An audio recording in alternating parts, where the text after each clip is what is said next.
Bienvenidos a esta última sesión del ciclo de webinars técnicos sobre la guía ASB 4.0.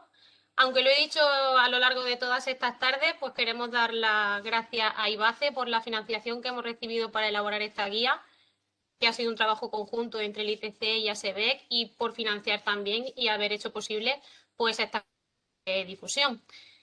A lo largo de este ciclo, bueno, supongo que la mayoría de vosotros habéis estado, hoy somos un poquito menos, pero bueno, hemos estado hablando de protocolos de comunicación, hemos hablado de sensórica, de herramientas de visualización, en el anterior hablamos de pues, los pasos que había que seguir para llegar a un gemelo digital, y esta tarde vamos a abordar el que sería el último capítulo técnico de la guía, es el capítulo número 5, y mi compañero pues os va a hablar de las técnicas de análisis avanzado, que nos van a permitir pues, explotar de alguna forma, de manera sistematizada, todos esos datos y toda esa recopilación de información.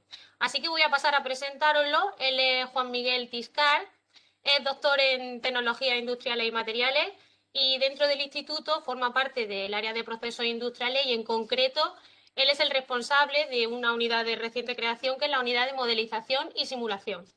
Y nos va a presentar pues, todo lo que trata sobre capacidades predictivas e inteligencia artificial. Así que cuando quieras, Juanmi, la palabra es tuya. Muchas gracias, María José. Bienvenidos todo el mundo. Como ha dicho mi compañera, vamos a, en esta sesión, a hablar de capacidades predictivas e inteligencia artificial, aplicada especialmente al proceso cerámico, pero en general a lo que es el 4.0. A los que ya hayáis tenido la oportunidad de ver los otros webinars y luego ojear un poco la guía ASB, habréis podido ver que necesitamos tener una estructura sensorizada, una digitalización en nuestra planta para poder captar datos de una forma robusta, precisa y adecuada para luego ser utilizada en explotación. ¿De acuerdo?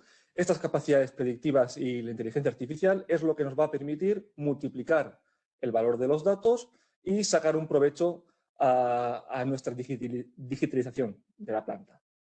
En primer lugar, hablaré un poco sobre los inicios de la inteligencia artificial, luego cómo está actualmente la inteligencia artificial en el proceso cerámico y finalmente describiré los algoritmos más importantes de inteligencia artificial un poco para que veáis el potencial que esto tiene y cómo lo podríamos aplicar a la empresa cerámica.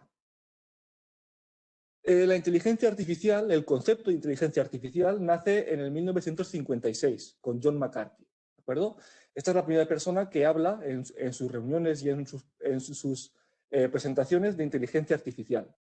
Ya había en los años 50 un caldo de cultivo con el test de Turing, Alan Turing, un prosaico en el tema de las máquinas inteligentes, que hablaba de automatización, máquinas que se comportaban como humanos, pero fue John McCarthy quien habló de inteligencia artificial, ¿de acuerdo?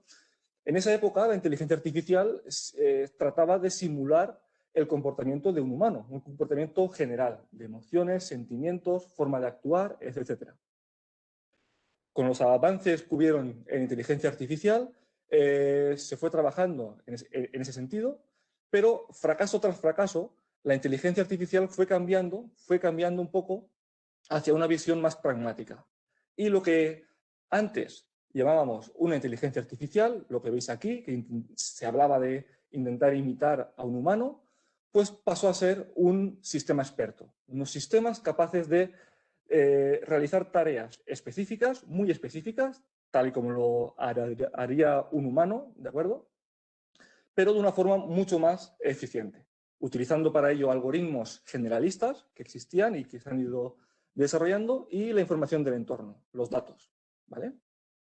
Así pues, actualmente la inteligencia artificial la vemos como un sistema experto que adquiere y aplica conocimiento y cuyos objetivos son deducir ese conocimiento, aplicarlo, planificarlo, también procesar el lenguaje natural de los humanos, mover objetos, desplazarlos, etc. Lo que veis en esta imagen es un coche que está reconociendo coches que tiene delante, al fondo veis una señal, veis que también se están reconociendo las líneas laterales de separación de los carriles, y esto es una inteligencia artificial, tal como se entiende hoy en día. Cuando Netflix no recomienda películas, Netflix por detrás tiene una inteligencia artificial que está almacenando los datos de películas que la gente está viendo, lo que le parece, los conteos de las películas, sus prioridades, está viendo cómo me parezco yo a esas personas y luego me está recomendando películas en base a esos datos. Esto también es una inteligencia artificial. Si ya vamos a un tema de un proceso, cuando tenemos una cámara que está registrando, como en este caso, una planta de fabricación de botellas, distintas botellas en tiempo real, y estamos viendo que esa cámara es capaz, esa inteligencia es capaz de detectar cracks en las botellas, aquí también hablamos de inteligencia artificial, ¿vale? Esto está todo muy relacionado con el hecho de obtener datos del entorno utilizando algoritmos generalistas. Quiero aquí hacer hincapié en el hecho de los datos. Los datos son los que van a dotar de esa inteligencia a la propia inteligencia artificial, y es muy importante que tengamos en cuenta que se trata de quien tiene dentro de la inteligencia artificial esas herramientas, quien tiene esa alma de la inteligencia artificial, son los algoritmos generalistas, ¿de acuerdo? La diferencia entre yo ir a una planta nuestra de fabricación de baldosas, poder regular una presión y una temperatura en función de los procesos físicos que hay ahí, son los algoritmos. Ahí tenemos unos algoritmos físicos que están relacionando presión-temperatura. Yo lo estoy corrigiendo en función de eso con un control PID, etcétera. Pues en inteligencia artificial los algoritmos no son específicos, son generales. Y son los datos los que dotan de esa capacidad a la inteligencia. ¿De acuerdo? Visto esto y viendo ya ese concepto de inteligencia artificial descrito, hay más conceptos dentro de inteligencia artificial que habitualmente se confunden y que es interesante que describamos. Como os he dicho, la inteligencia artificial sería ese sistema recomendador, por ejemplo, de Netflix, esa cámara que está reconociendo errores en nuestra planta. Los algoritmos que gobiernan por debajo esa inteligencia artificial es lo que llamamos Machine Learning. ¿De acuerdo? Esto que veis aquí en verde serían distintos algoritmos. Estos algoritmos son generalistas, no están diseñados para nuestro caso en concreto. Sí están relacionados con ciertas aplicaciones, pero no se van a programar exclusivamente para nuestra tarea específica. ¿De acuerdo? Luego, por debajo, un subconjunto de ese Machine Learning sería lo que conocemos como Deep Learning. Es un tipo de algoritmo denominado de redes neuronales profundas y que es muy transversal, ¿de acuerdo? Cubre muchos campos dentro del Machine Learning y por eso tiene un subconjunto. ¿Ok? Aquí podéis ver una serie de neuronas, que serían estas bolitas de aquí, que van a procesar cierta información y la van a trasladar a otro conjunto de neuronas. Estas capas de neuronas, que se sitúan unas detrás de otras, en este caso,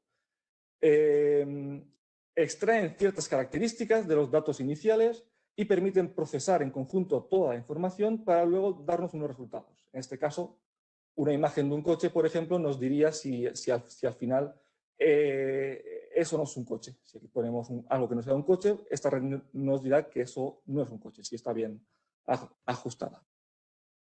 Quiero hacer hincapié en que cuando hablamos de Deep Learning, hablamos siempre de redes neuronales, que es lo que veis aquí, distintas neuronas conectadas, pero que en una capa interna hay dos o más, que dentro de la red neuronal hay dos o más capas internas, ¿vale? Como es en este caso, que vemos que hay dos capas internas.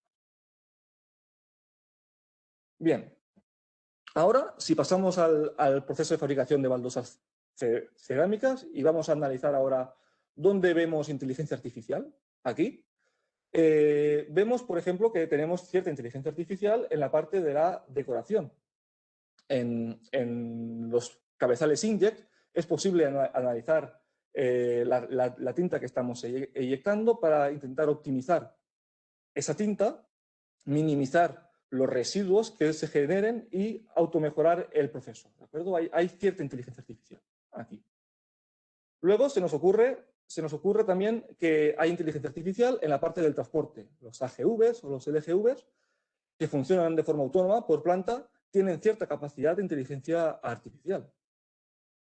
Y ya finalmente vemos una inteligencia artificial muy clara, ¿vale? En la parte de clasificación, cuando tenemos las famosas máquinas Surface que nos permiten analizar si la baldosa está bien o no fabricada o si tiene algún defecto. Ya estas tres partes serían las tres partes que tienen una ligera inteligencia artificial. No obstante, esa inteligencia artificial está en islas, está separada, no está bebiendo de bases de datos distribuidas de toda la planta, no se está comunicando una con otra y luego tiene muy poca presencia en el proceso. De hecho, en la parte de fabricación de baldosas, que es donde al final se determinan esas propiedades finales de las baldosas, no existe ningún tipo de inteligencia artificial que nos ayude a sacar información de lo que está ocurriendo. ¿De acuerdo?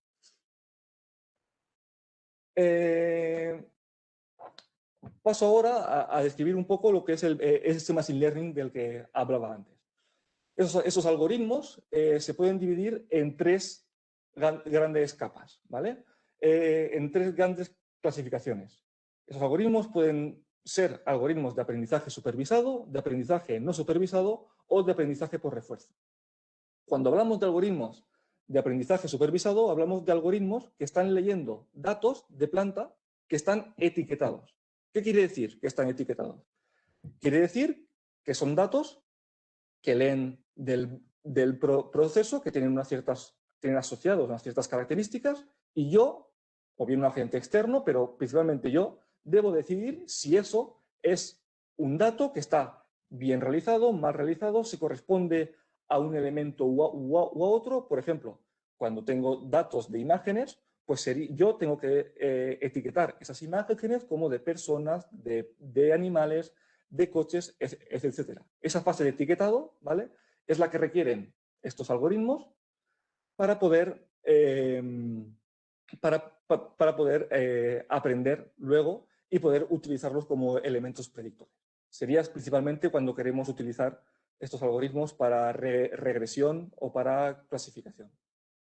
Por otro lado, tenemos los algoritmos de aprendizaje no supervisado. En este caso, los datos no están etiquetados. El poder de estos algoritmos es algo menor que los otros, pero nos permiten hacer unos análisis descriptivos de los datos que tenemos, separarlos en clústeres, etc. Y finalmente tenemos otro gran grupo dentro del Machine Learning llamado el aprendizaje por refuerzo, que son un grupo de algoritmos que permiten aprender del proceso a medida que va recibiendo una interacción del proceso. ¿Cómo funciona esto? A base de los algoritmos, hacer movimientos dentro del proceso, cambiar ciertos valores, va recibiendo un feedback del proceso y ellos van siempre intentando obtener un mejor feedback, ¿vale?, una mejor adquisición de los datos, siempre intentan mejorar el tema mientras van actuando sobre los sistemas, ¿vale? Se usan muchísimo en temas de navegación, en decisiones en tiempo real, y son algoritmos que son bastante rompedores hoy en día. Paso ahora a describir algoritmos significativos dentro de cada uno de estos grupos para que veáis el potencial que esto tiene, ¿vale? Aquí veis una gráfica de unos puntos displayados en una gráfica con una forma senoidal, ¿de acuerdo?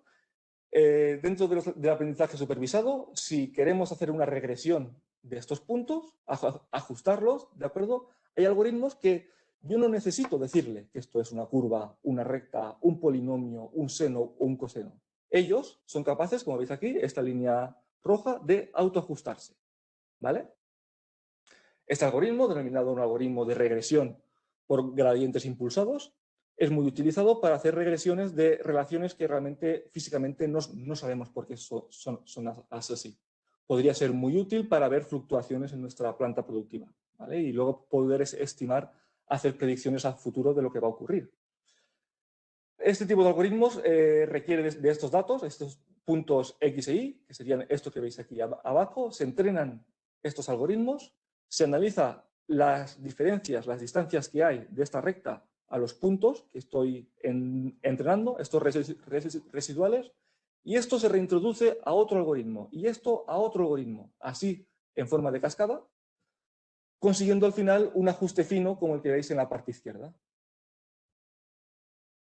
Si pasamos a la parte de clasificación, imaginaros que tenemos baldosas fabricadas, ¿de acuerdo?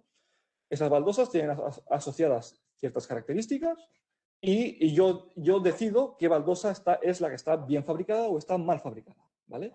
Imaginaos que la baldosa, este punto verde corresponde a una baldosa bien fabricada y la roja corresponde a una baldosa mal fabricada. Bien, si yo ahora fabrico otra baldosa, tiene unas ciertas características, lo pongo dentro del algoritmo y yo quiero saber si esa baldosa, en función de lo que yo he decidido previamente, está bien prensada, está bien fabricada o está mal fabricada. El algoritmo simplemente analiza las baldosas que están más cercanas a ella, la similitud de esa baldosa que no tengo la etiqueta con las que sí tengo la etiqueta. En este caso veo que están más cerca, hay más cantidad de rojas que de verdes, por lo tanto le asigno que mi baldosa ahora mismo es una baldosa mal fabricada. Esto nos permite clasificar baldosas, fabricaciones, nos permite clasificar usuarios, clientes, etc. ¿De acuerdo? Este algoritmo es muy conocido, se llama un algoritmo KNN. ¿Vale? Si pasamos al aprendizaje no supervisado, imaginad que tenemos datos en planta, ¿vale?, de órdenes de fabricación. Sabemos un modelo, una orden de fabricación, la composición que tiene, sabemos el formato, sabemos en total el consumo atomizado de esa orden, sabemos el consumo total del cartón, sabemos el consumo eléctrico, el coste térmico también, porque tengo mi planta digitalizada y lo sé todo de esa orden de fabricación. Y luego yo quiero comparar órdenes de fabricación. Como veis aquí, hay muchas variables independientes. Es muy complicado representar esto en un gráfico en 2 dimensiones, ni en 3. Aquí probablemente hay 50 dimensiones, 60, 70, muchísimas. Pues bien, hay algoritmos de aprendizaje no supervisado que nos permiten representar cada uno de estos puntos en un plano en 2 dimensiones y luego los separa de forma iterativamente, de forma iterativa, ¿vale? En función de su distancia multidimensional, de su distancia real, ¿de acuerdo? Aquí hay distancia en 2 dimensiones, pero se está evaluando la distancia real. Entonces me es muy fácil detectar patrones en planta, me es muy fácil detectar anomalías, ver si tengo agrupaciones que en principio no lo pensaba, pero sí lo tengo. Hay modelos que son parecidos, hay modelos que no, hay modelos que me están generando anomalías y me permite investigar dentro de planta todo esto. Finalmente, también tenemos un aprendizaje no supervisado cuando hablamos de clusterización, es decir, realizar agrupaciones. Tengo datos, pienso que mis datos pueden estar agrupados en 5 o 6 clústeres, ¿vale? No sé cuál corresponde a cuál, pues hay un algoritmo llamado K-means que nos permite determinar esto. Imaginaos que tenemos datos de planta, baldosas, órdenes de fabricación, presiones en la prensa, me da igual, ¿vale? Son datos de planta. Y quiero ver si están agrupados de algún modo.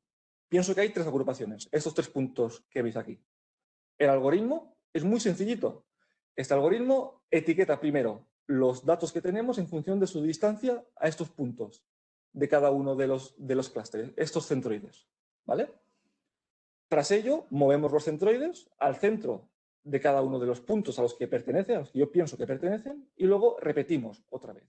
Así continuamente, hasta que esos centroides no se menean. Es algo como lo que veis aquí, a mano derecha.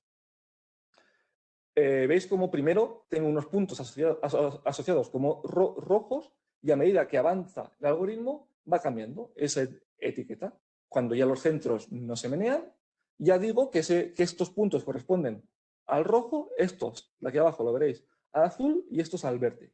Ya me permite analizar mis datos desde otro punto de vista. ¿De acuerdo? Un punto de vista que no podría hacerlo de otro modo que no sea utilizando inteligencia artificial. Y finalmente, estos algoritmos de aprendizaje por refuerzo son algoritmos muy interesantes a la hora de poder automatizar muchísimo nuestras plantas, ¿de acuerdo? Voy a explicarlo muy por encima. Imaginaros que tenemos un entorno que sería nuestro entorno de planta, ¿de acuerdo? Un entorno en que tenemos valores de presión, temperatura, densidad en baldosas, tenemos todos los datos, toda la información actual de la planta, ¿de acuerdo? Hago que una inteligencia, que un algoritmo, modifique alguno de esos valores. Al modificar esos valores, yo obtengo un estado distinto de mi planta y obtengo un refuerzo distinto. Veo que ese cambio me ha podido influir de una forma u otra en mi fabricación de baldosas. Si es un cambio positivo, tendré un refuerzo positivo. Si tengo un cambio negativo, tendré un refuerzo negativo. Esta información va a una inteligencia artificial que se lo comunica a este actor, a esta inteligencia que está cambiando. Y entre ellas van comunicándose. Yo hago una acción en mi entorno, esa acción me repercute bien o mal, y cuando hago la siguiente acción, este crítico le dice al actor, ojo, hazlo, pero ten cuidado porque antes te ha pasado esto, antes te ha pasado lo otro, etc. ¿Vale?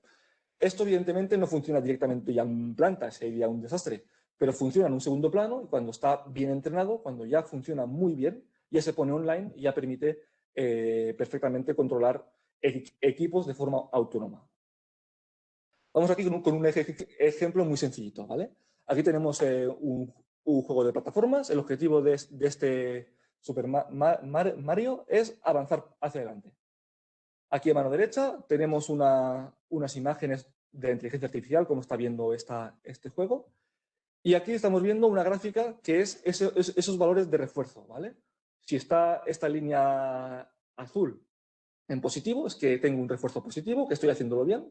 Y si está en negativo, es que estoy haciéndolo mal, muy mal. Y tengo que cambiar algo, ¿vale? Pues aquí podéis ver cómo Super Mario va avanzando y por tanto, como es lo que tiene que hacer, tiene que avanzar, está recibiendo recompensas. El crítico le está diciendo, muy bien, haz eso que vas muy bien. Sin embargo, cuando encuentra algo que está funcionando mal, algo que es una amenaza, el valor disminuye, como veis aquí. Al disminuir, Mario tiene que cambiar para intentar volver a tener una valoración positiva. Por eso salta, para intentar corregir esta bajada del refuerzo, ¿vale? Continuamos, se enfrenta a más amenazas, vemos aquí la bajada que hay debido a las amenazas, pero como las está solventando, como está aplicando un cambio, unas acciones correctas, cada vez tenemos una mejor recompensa. Esto continúa hacia adelante, como continúa hacia adelante, pues seguimos teniendo una recompensa favorable y llega un punto donde nos encontramos otra amenaza. Es esta bajada que veis aquí. Entonces Mario tiene que cambiar su actuación. Pues esto es directamente aplicable a plantas cerámicas una vez estén digitalizadas y funcionan perfectamente en el análisis de drones, funciona perfectamente en otro tipo de plantas de manufactura y son unos algoritmos realmente rompedores. Finalmente tendríamos también el Deep Learning, que ya lo he explicado anteriormente, pero son algoritmos que nos permiten, son muy transversales, nos permiten clasificar, nos permiten detectar anomalías, hacer una inspección visual, comprimir, reducir dimensionalidad, en fin. Aquí podéis ver una imagen, ¿vale? Desde un 7 y el algoritmo es capaz de ir pasando información de capa a capa hasta conseguir que al final sepamos que es un 7. Aquí en un 2, pues lo mismo, ¿de acuerdo? Aquí podríamos poner una baldosa y al final ver si esa baldosa está bien fabricada, mal fabricada, etc. Estos algoritmos permiten procesar y modelar procesos no lineales, se adaptan en tiempo real muy bien. Cuando hay fallos en algunas de las neuronas de que no parecen estar bien ajustadas, da igual, son bastante robustos. Es uniforme su análisis y su diseño y permite tratar datos etiquetados y no etiquetados, ¿vale? En el caso de que tengamos datos en planta que estamos etiquetados y otros que no, por falta de tiempo, porque no podemos tratarlos todos, estos algoritmos permiten tratar de una forma semiautomática, ¿de acuerdo? Esos datos semi-etiquetados. La desventaja principal es que necesitan potencia de cálculo, al menos para su entrenamiento, No existe una teoría sólida sobre cómo funciona, requiere un desarrollo ad hoc y luego requiere mucha cantidad de datos, ¿vale? Este tipo de algoritmos requieren muchísima cantidad de datos. Y ya para terminar, solo indicaros que existen otro tipo de clasificaciones en función de si estos algoritmos de inteligencia artificial o estos algoritmos de machine learning tienen capacidad de aprendizaje incremental o no.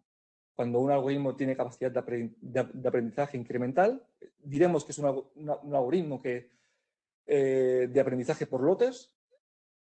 Perdón, cuando no tiene capacidad de aprendizaje incremental, diremos que tiene aprendizaje por lotes. Esto significa que yo tengo datos en planta, se los doy al algoritmo, el algoritmo aprende y en base a ello da unas predicciones. Sería como una regresión convencional. Yo tengo 5 puntos, esos 5 puntos de una regresión los ajusto y una vez los ajusto, si yo tengo más puntos, debo de reajustarlos todos. No solo con el último punto me sirve. En el caso de una regresión convencional. Un aprendizaje en línea sería un algoritmo KNN, como el que os he explicado antes. Tengo datos de planta, esos datos de planta de baldosas yo los he etiquetado, sé que cuál está bien, cuál está mal, pruebo con datos no etiquetados. ¿Este a cuál pertenece? El algoritmo me dice, pues pertenece a una baldosa bien fabricada, a una baldosa mal fabricada.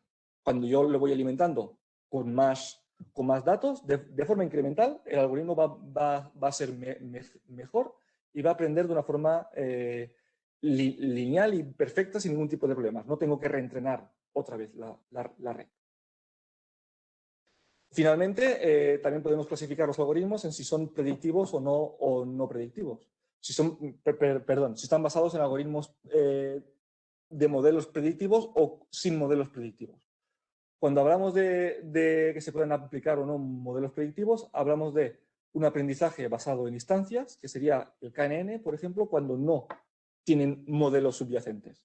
En este caso sería también el KNN, como os he explicado. El KNN compara valores de planta, compara datos, no crea un modelo interno, compara datos entre sí para ver qué etiquetas le pongo a un nuevo dato o a otro. ¿Vale?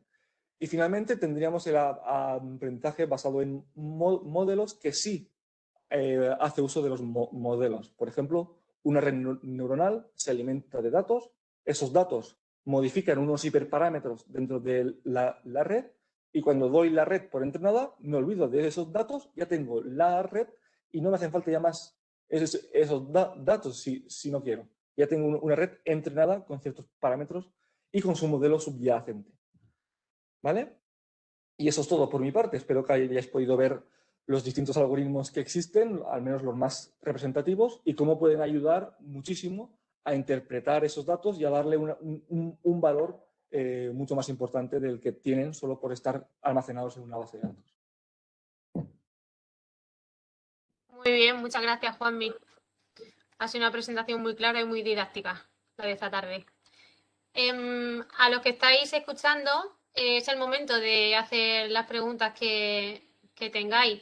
Tenemos también aquí a nuestros compañeros Nacho Cantero y Juan Boix, que intervinieron en las sesiones anteriores, que si tienen la cámara puesta yo no les veo. Ah, ahora te veo, Juan. Bueno, que sepáis que estamos todos aquí porque por si queréis que aclaremos algo sobre el webinar que hemos visto esta tarde o sobre cualquiera de los anteriores, por si tenéis alguna pregunta. Nadie se anima por el chat. Ah, pues sí.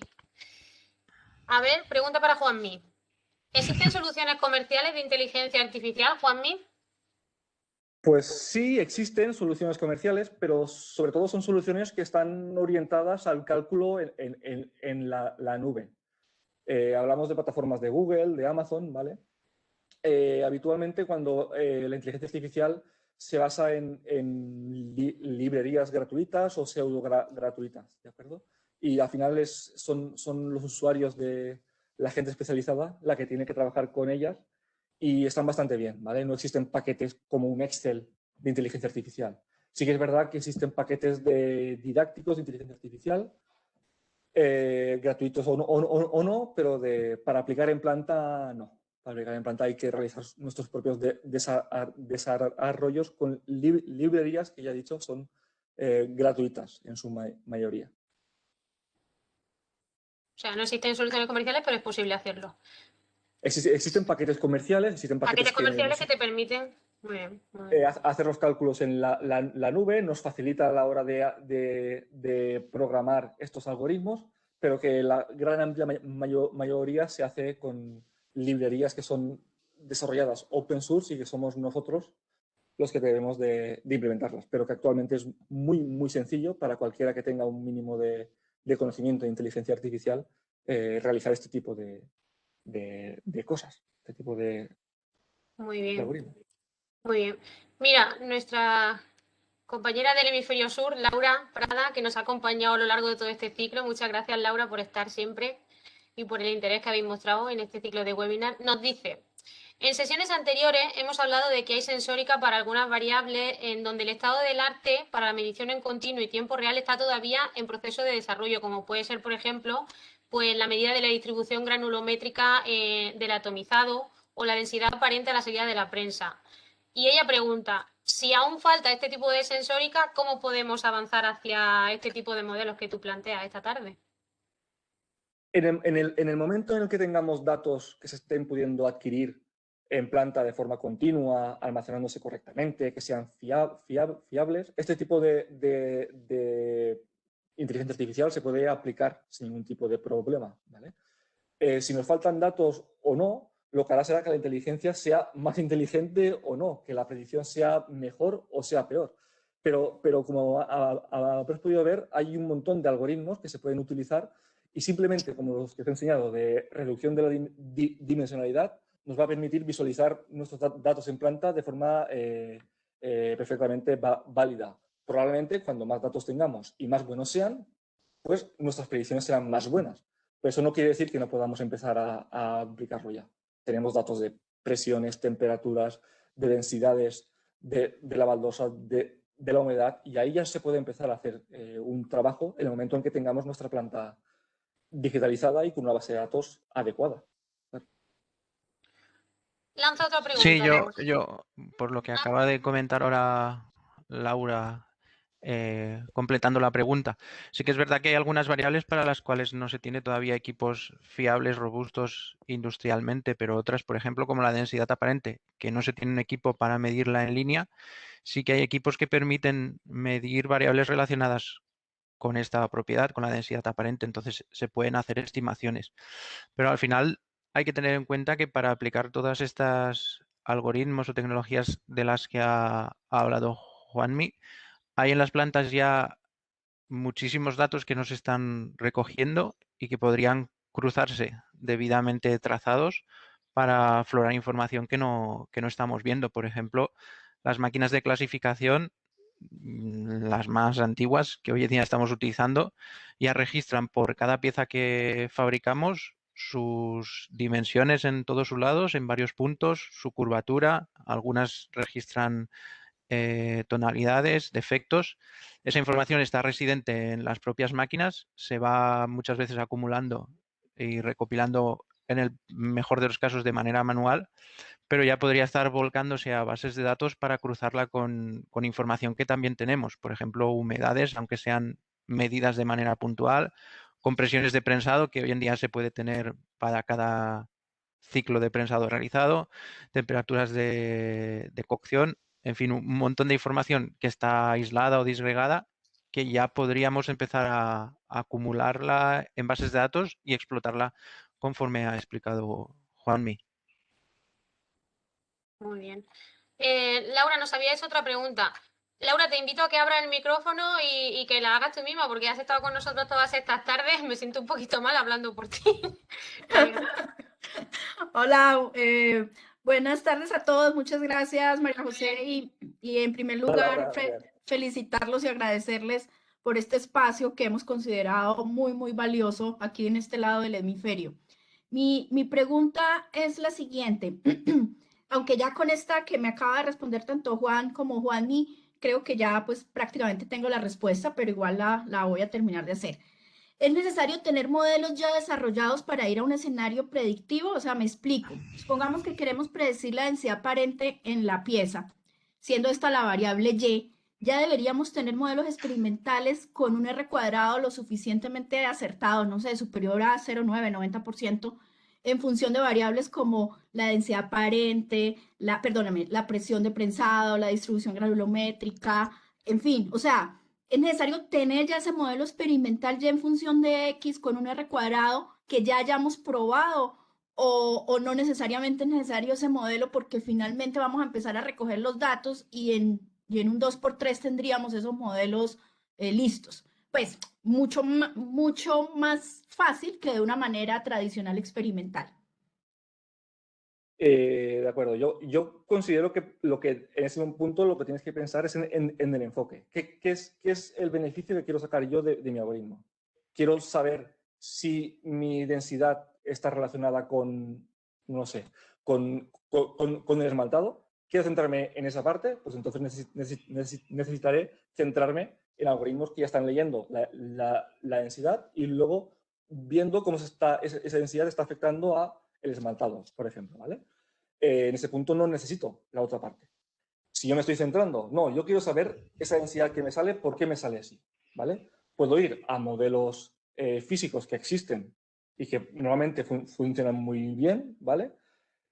O no quiero calentarme la cabeza en modelos físicos y tengo datos de presión, tengo datos de humedad, tengo datos de composición y quiero saber si eso afecta a la densidad. Pues entonces sí, voy a necesitar un modelo ya que me ajuste esa regresión, que me haga un modelo con una R cuadrado alta para eso, para poder ver qué relación tiene. Pero como ya te he dicho, si en el momento en que tengamos modelos físicos que nos relacionan esto, habría que utilizar modelos físicos.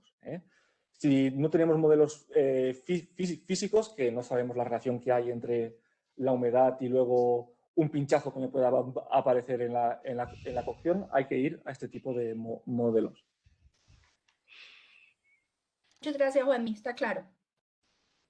Muchas gracias, Laura, por tu intervención.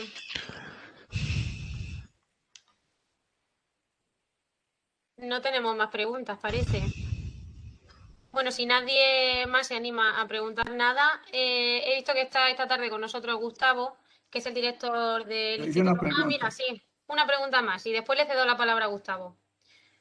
Nos dice Nicolás, una vez ya está instalada la sensórica en planta, ¿cuánto se puede tardar en generar datos suficientes para utilizar una inteligencia artificial? Depende de la velocidad de adquisición de esos datos. Por ejemplo, si yo estoy fabricando baldosas a una velocidad, digamos, de 5 golpes por minuto y tengo datos en cada minuto de 5 baldosas, y es lo que estoy analizando, pues necesitaré una cantidad de baldosas suficiente para poder alimentar esos algoritmos con suficiente generalidad. ¿De acuerdo? Cuando hablamos de redes neuronales, pues depende de su tamaño, por ejemplo, pero puedes necesitar fácilmente miles de datos. Por ejemplo, un algoritmo de clasificación probablemente con 50 datos, 60 datos sea suficiente, ¿vale? Entonces depende tanto del algoritmo como de la velocidad a que se esté adquiriendo los datos. Muy bien. Nos preguntan también, se ha hablado de inteligencia artificial en el proceso de fabricación, pero ¿podría también aportar valor a otros niveles de la empresa? Totalmente. Yo es cierto que en esta presentación he obviado la parte de marketing porque no controlo, pero el business intelligence es súper importante en la parte de la inteligencia artificial y yo creo que también es un largo recorrido ahora mismo, porque no existe la distancia entre la fabricación de baldosas y el cliente final es muy lejana actualmente y la inteligencia artificial ahí tiene mucho que decir en ese sentido. Pero necesitamos otra vez lo que se ha dicho en esta parte, datos. Y necesitamos tener datos que podamos cruzar y podamos multiplicar su valor con la inteligencia artificial. Muy bien. John Jairo Jiménez nos pregunta si sabemos si para los equipos que hoy en día ofrecen los fabricantes, como por ejemplo las decoradoras digitales, ¿qué tipo de inteligencia artificial tienen incorporado? En la decoración, yo sé que existen algoritmos que nos permiten corregir los residuos, ¿de acuerdo? En función de la sensórica interna, en que podemos ver la masa de tinta que tenemos en cada cartucho, etcétera, nos puede estar corrigiendo esa masa para que sea totalmente estable, nos puede corregir cuándo hay que sustituir esos cartuchos y hacerlo de forma óptima, así como el mezclado, ¿vale? Sí. Pero Sí, es una parte muy bajo nivel. Un claro ejemplo de inteligencia artificial en el proceso de fabricación que creo que ha explicado Juanmi es desde hace años los equipos de inspección superficial en final de línea o hoy en día ya en las líneas de decoración, los equipos que detectan despuntados, rayas de impresión, gotas, son equipos que tienen software, tienen algoritmos que aprenden a detectar esos defectos. Inicialmente ayudados por operarios, evidentemente, pero son cámaras de visión que a base de adquirir o ver piezas con un determinado defecto, luego cuando vuelve a pasar una pieza con un defecto similar, son capaces de clasificarla o de segregarla. Lo mismo para el final de línea con el producto acabado. Es otro ejemplo ya de aplicación de inteligencia artificial en el proceso cerámico. Muy bien. Parece que no hay más preguntas. Vale, pues voy a ceder la palabra, como decía antes, a Gustavo Mayol, que es el director del instituto. Gustavo, ¿estás ahí? Que veo que estás conectado, pero no te vemos en cámara. Estoy. Ah. Buenas tardes. Estoy Muy aquí. buenas tardes. Buenas tardes, María José. Te invito, Y- bueno, pues a que nos dediques un poquito, pues una última reflexión para cerrar este ciclo de webinars y les digas pues a todos los asistentes, pues les animas un poquito a que hagan Industria 4.0. Voy a intentarlo. En primer lugar, quisiera agradecer a SEBEC, ¿no? y a las empresas que han participado en esta guía la confianza que han depositado en el Instituto de Tecnología de Cerámica para elaborarla, ¿no? Nosotros desde el instituto lo que hemos puesto ha sido muchas ganas y mucha ilusión para intentar recopilar y concentrar todos los conocimientos que teníamos en el instituto, ¿no? Y algunos que hemos ido generando en el transcurso de la guía.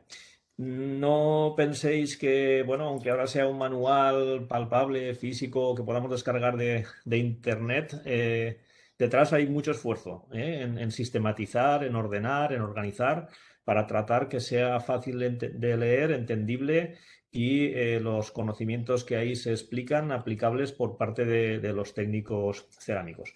Ahora, como decía María José, toca arremangarse y empezar a implementar la industria 4.0 en las empresas cerámicas para que dentro de relativamente pocos años ya podamos hablar de industria cerámica realmente 4.0, donde todos estos conceptos de inteligencia artificial, capacidad predictiva, etcétera, etcétera, ya estén implementados en nuestras plantas.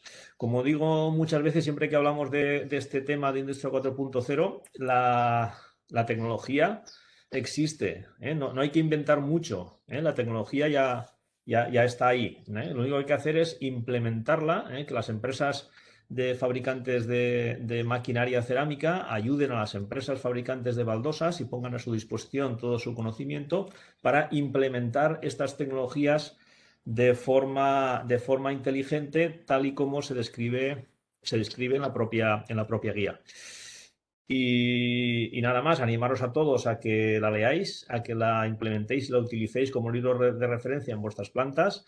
Y finalmente, pues agradecer también a todos los técnicos, que una media de, no sé, 70, 80, ¿no? Cada tarde, en los 4 webinars que hemos organizado. La verdad es que estamos contentos por el impacto que hemos tenido. Agradecer también a todas las personas y todos los técnicos que han estado ahí respaldando esta idea y escuchándonos, ¿no? Algunas locuras que bueno, se han convertido en el documento que ASEBEC ha dado a luz, ¿vale? Enhorabuena a todos los participantes. Muchas gracias. Muchas gracias, Gustavo. Bueno, poco puedo completar ya lo que ha dicho Gustavo. Solamente agradeceros a todos los que habéis estado, porque sois muchos los que nos habéis continuado con nosotros cada martes. Ya os dejamos tranquilos una temporada. Seguro volveremos, no sé cuándo, pero volveremos. De momento dejamos que reflexionéis y penséis todo esto. Y os voy a pedir un último favor, porque hemos hablado, pues se ha explicado mucho, ¿no? Hemos intentado, pues eso, dar un poco, que la guía vea la luz, que vosotros conozcáis el contenido de forma muy resumida, porque claro, pues tampoco en 20 minutos no dan para tanto. Hemos intentado sintetizar, dar información precisa, pero bueno, tenéis que ojear la guía, tenéis que leerla y estamos a vuestra disposición para cualquier cosa que necesitéis aclarar con nosotros. Yo creo que después de toda la información que hemos recibido durante este mes, solo nos faltaría ya una cosa que sería como el broche de oro, que es cuantificar realmente cuál es el nivel, el grado de avance real de nuestro sector hoy, o a día de hoy, en digitalización, en implementación de estas tecnologías. Entonces, desde el Instituto y en colaboración también con la Universidad Politécnica de Valencia, vamos a lanzar una encuesta. Ya sé que llevamos un año de COVID en el que estamos hartos de webinars, de encuestas y de cuestionarios, etcétera, etcétera, etcétera, pero realmente os pido que dediquéis, porque es que no van a ser más de 5 minutos. Habéis recibido muchísima información, debéis tener la cabeza así, pero estoy segura que cuando veáis la encuesta la vais a contestar rapidísimamente. Y vamos a poder elaborar un informe sectorial al que todos vamos a tener acceso, vamos a saber cuál es realmente el nivel en el que está nuestra industria, cuál es el nivel en el que está nuestra empresa a título particular respecto a ese promedio del sector. Y bueno, después lo vamos a difundir y lo vais a tener todos vosotros. Así que no me cojáis manía, pero os voy a mandar otro mail con el enlace de la encuesta. Os doy las gracias a todos los que habéis estado durante todo este mes y nos vemos pronto. Muchas gracias. Gracias. Adeu.